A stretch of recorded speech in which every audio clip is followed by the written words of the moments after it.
the most amazing discoveries. It completely surprised me. And that's what I like most in research, is when you learn something you didn't know you're going to learn. That's very different from research where you prove something you think you already know. You have to do that too, because maybe you were wrong. But when you discover something you didn't expect, that's really exciting. And what we discovered, published this in more than 20 years ago, made the front page of the New York Times. We didn't kill anybody.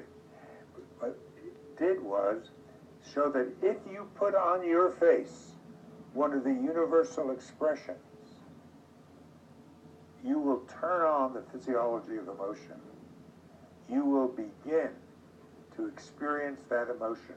So the face is not simply a display system that tells you what's happening inside me. I can self-generate any emotion by making the movements on my face.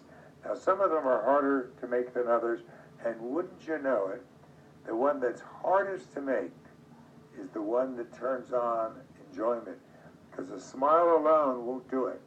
You have to be able to activate one of the muscles around the eyes, and only about 10% of the people we've tested can do it. We are just beginning to use this discovery of how you can self-generate emotion to teach people how to become more aware of what they're feeling at the moment they feel it.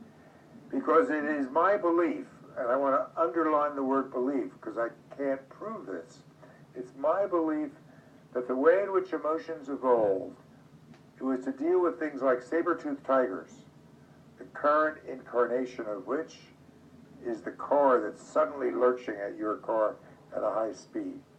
You don't have time to think. You have to do and make very complex decisions.